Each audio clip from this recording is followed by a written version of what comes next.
नमस्कार साथियों, आज की इस टेस्ट श्रृंखला में आगामी उत्तराखंड अध्यापक पात्रता परीक्षा यूटेट में पूछे जाने वाले प्रश्न जो सामाजिक विज्ञान एसएसटी विषय से संबंधित हैं। तो आगामी यूटेट परीक्षा में पूछे जाने वाले 15 महत्वपूर्ण प्रश्नों पर हम डिस्कस करेंगे। ये वो प्रश्न हैं जो आगामी विगत वर्षों के परीक्षाओं में पूछे गए हैं। तो देखते हैं आज का पहला क्वेश्चन और आगे बढ़ते हैं। पहला क्वेश्चन है, अशोक के शिलालेख पाकिस्तान से ब्राह्मी लिपि में प्राप्त हुए हैं। कथन है, कारण है अशोक का कालसी अभिलेख देहरादून में स्थित है। ऑप्शन है कथन सही है, कारण गलत है। बी है कारण सही है, कथन गलत है। और सी है कथन और कारण दोनों सही हैं। डी है कथन और कारण दोनों सही हैं तथा दोनों एक दूसरे की व्याख्या करते हैं। मैं आपको बताना चाहूँगा, अशोक के शिलालेख जो पाकिस्तान से मिले हैं वो ब्राह्मी लिपि में नहीं मिले हैं, वो खरोष्टी लिपि में मिले हैं। इसलिए हमारा कथन जो है वो गलत हो जाता है, कथन रॉन्ग हो जाता है। कारण है अशोक का कालसी अभिलेख देहरादून में स्थित है। बिल्कुल सत्य बात है, अशोक का कालसी शिलालेख जो है वो देहरादून में स्थित है। तो हमारा जो है कथन गलत हो जाता है, कारण सही हो जाता है। कथन गलत और कारण सही। कारण सही है, कथन गलत है, तो बी ऑप्शन यहाँ पर हमारा सही हो जाता है। देखते हैं अगला क्वेश्चन। अगला क्वेश्चन है, कथन है अशोक का सांची स्तंभ लेख को संघ भेद अभिलेख के नाम से जानते हैं। कारण है अशोक ने संघ में भेद को रोकने के लिए अधिकारियों को आदेश दिया था। बिल्कुल, पहले हम कथन की व्याख्या करते हैं। अशोक के जो सांची स्तंभ लेख को हम संघ भेद अभिलेख के नाम से भी जानते हैं, ये बात बिल्कुल सत्य है। मतलब है कि कथन सही हो गया है। कारण अशोक ने संघ में भेद को रोकने हेतु अधिकारियों को निर्देश दिए थे, ये बात भी बिल्कुल सत्य है। तो दोनों की व्याख्या हो गई है, कथन भी सही है, कारण भी सही है तथा दोनों एक दूसरे की व्याख्या भी करते हैं। तो डी ऑप्शन इसका सही हो जाता है। बढ़ते हैं तीसरे प्रश्न की तरफ। तीसरा प्रश्न स्क्रीन में आपके सामने है। तीसरा प्रश्न है कि ऋग्वेद में कितने मंडल हैं। आप यहाँ पर ऑप्शन है 8 मंडल, 7 मंडल, 6 मंडल और 10 मंडल। तो ऋग्वेद में जो कुल मंडल हैं वो मंडल हैं 10 मंडल। ठीक, तो डी ऑप्शन यहाँ पर सही हो जाता है।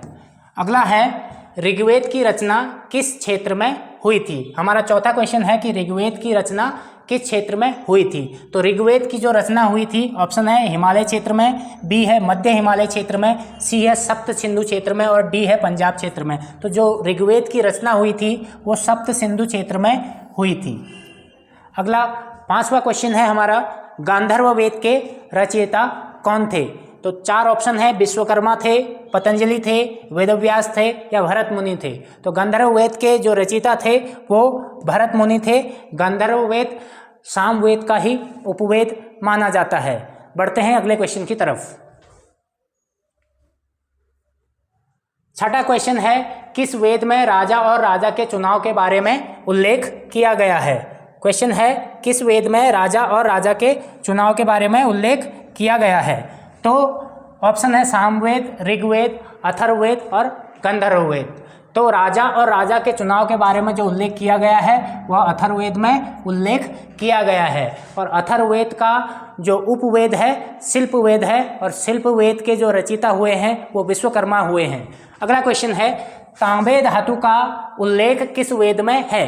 तो ऑप्शन है, 4 ऑप्शन आपके सामने है, गंधर्ववेद, ऋग्वेद, सामवेद और अथर्ववेद। तांबे धातु, श्याम अयस्क और लोहित अयस्क, तांबे और लोहे धातु का जो उल्लेख किया गया है वो अथर्ववेद में किया गया है। ऑप्शन डी सही हो जाता है, अथर्ववेद। अगला क्वेश्चन है 8वां, उपनिषद का दूसरा नाम है। उपनिषद का दूसरा नाम है, पहला ऑप्शन है वेद, दूसरा ऑप्शन है उपवेद, तीसरा ऑप्शन है गंधर्ववेद और चौथा ऑप्शन है वेदांत। तो उपनिषदों को हम वेदांत के नाम से भी जानते हैं। अगला क्वेश्चन, बढ़ते हैं अगला क्वेश्चन। अगला क्वेश्चन हमारे सामने है कि महामृत्युंजय मंत्र का उल्लेख किस वेद में है। महामृत्युंजय मंत्र का उल्लेख किस वेद में है।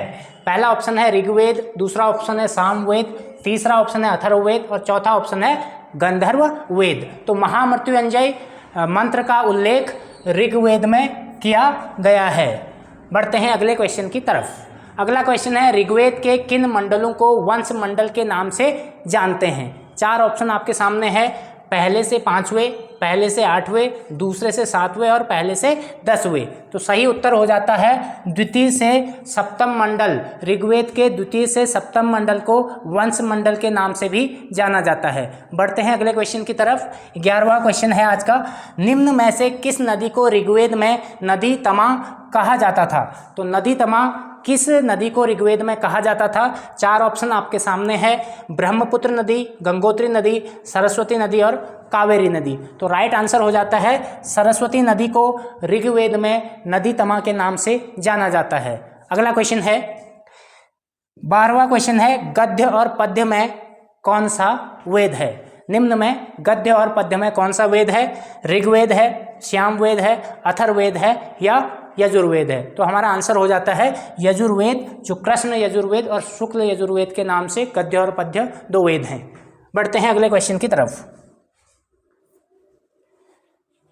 हमारा अगला क्वेश्चन है, निम्नलिखित कथन और कारणों पर विचार करें। कथन और कारणों पर विचार करें।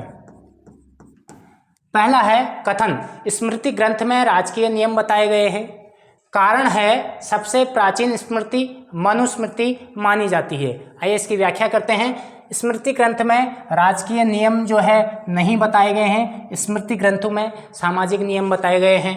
कारण, सबसे प्राचीन स्मृति मनुस्मृति मानी जाती है, ये बात बिल्कुल सत्य है। तो कथन हमारा गलत हो जाता है, कारण हमारा सही हो जाता है। तो कारण सही है, कथन गलत है, बी आंसर हमारा सही हो जाता है। अगला क्वेश्चन है कथन और कारण से संबंधित क्वेश्चन है, बौद्ध ग्रंथ त्रिपिटक की भाषा प्राकृत भाषा है। कारण है, विनय पिटक में संघ के नियम और आचार बताए गए हैं।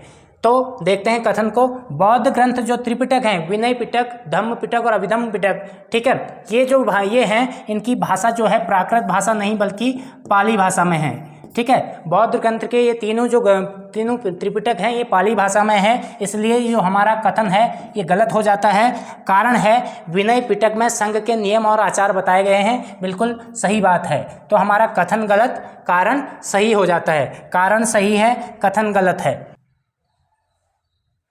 आज का 15वां और अंतिम क्वेश्चन इस प्रकार है, कथन है, जैन साहित्य को आगम भी कहते हैं। जैन साहित्य को आगम भी कहते हैं। कारण है, जैन ग्रंथ कल्पसूत्र के रचयिता सुबाहु थे।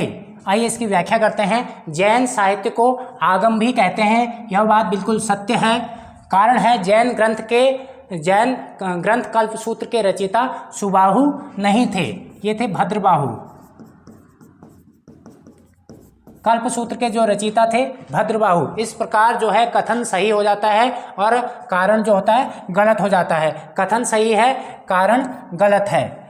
तो ये थे साथियों आज के 15 महत्वपूर्ण प्रश्न जो यूटेट परीक्षा में पूछे जाते हैं। आगामी दूसरी टेस्ट सीरीज में हम 15 और महत्वपूर्ण प्रश्नों को लाएंगे।